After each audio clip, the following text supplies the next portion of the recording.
9-year-old Mark Smith stood in his backyard in Redding, California, staring at the fallen leaves with barely concealed disdain.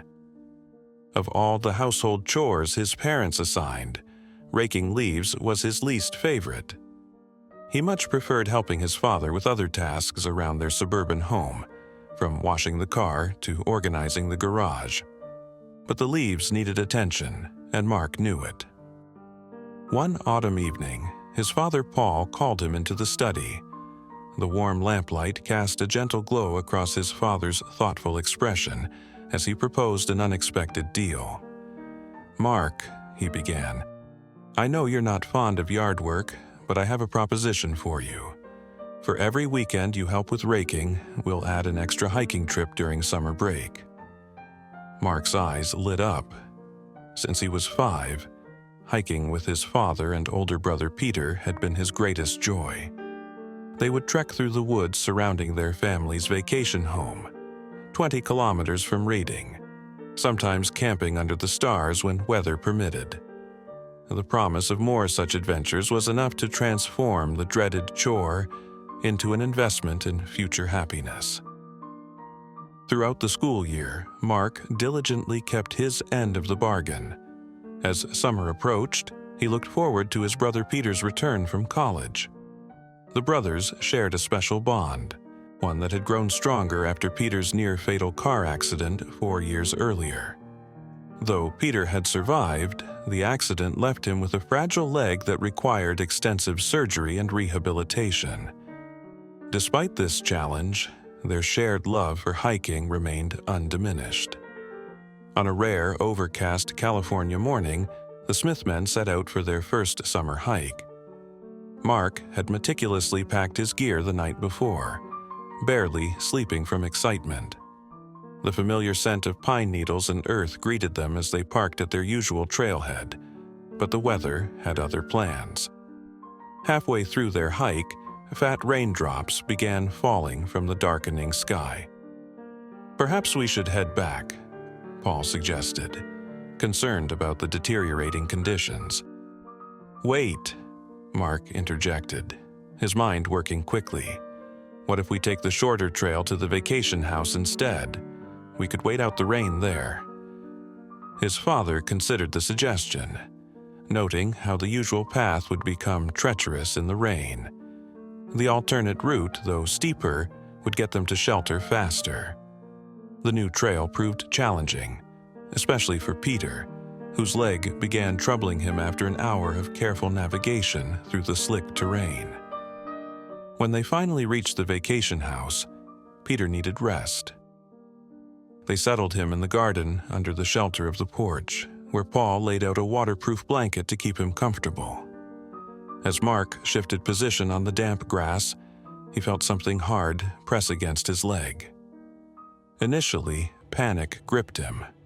California was home to several venomous snakes, but when his father investigated, they found something unexpected: a small object glinting despite the mud caking its surface.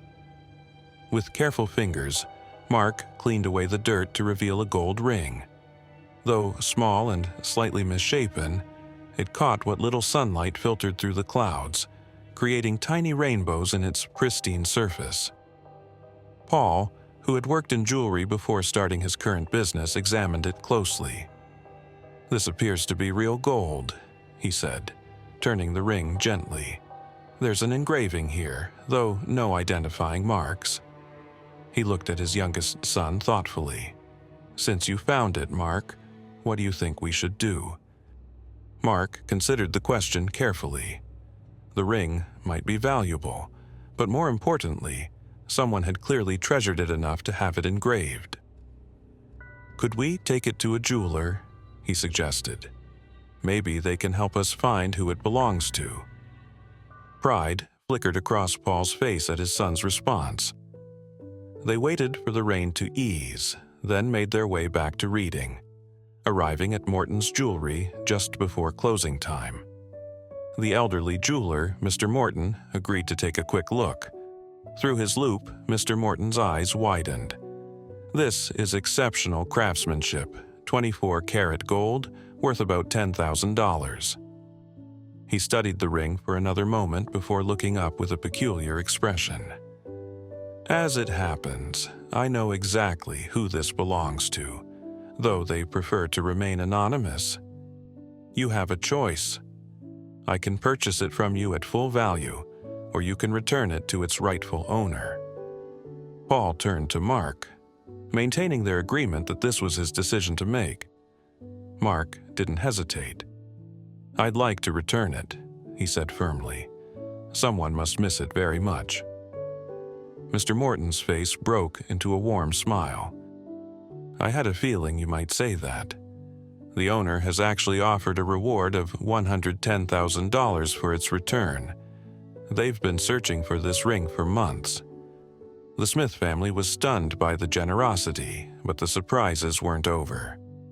A few days later, they received a call from Mr. Morton.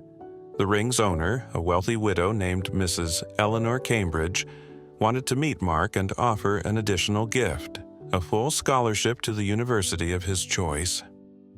When Mark met Mrs. Cambridge, she explained that the ring had been her late husband's first gift to her, purchased with his entire savings as a young man. The engraving contained their wedding date and a simple message: "Love endures." She had lost it during a walk in the woods near the Smiths' vacation home, devastated by its disappearance so soon after her husband's passing. "I have one more thing for you," Mrs. Cambridge said, presenting a small box. Inside lay another ring, this one clearly meant for engagement. "I'm not sure what a young boy would do with such a thing, but it's part of your reward." Mark's face lit up as an idea struck him. He told Mrs. Cambridge about Justin, a family friend who had been like a second brother to him and Peter. Justin had recently confided to Paul about his struggles to save enough for an engagement ring for his girlfriend of 5 years. Mrs. Cambridge immediately understood. "Then I believe this ring has found its perfect purpose." When Mark presented the ring to Justin, the young man was overwhelmed with emotion. Within a week, Justin proposed to his girlfriend, who joyfully accepted. Their happiness added another layer to the ripple effect of Mark's honest decision.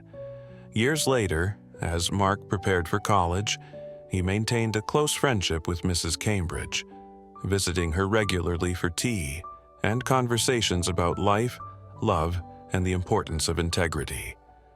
Justin and his wife became parents, their children calling Mark Uncle, while Peter's leg grew stronger through continued physical therapy.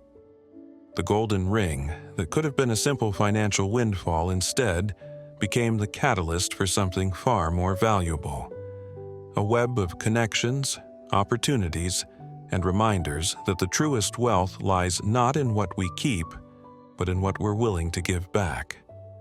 For Mark, every autumn when the leaves began to fall, he would smile, remembering how a dreaded chore had led to an adventure that changed not just his life, but the lives of everyone around him.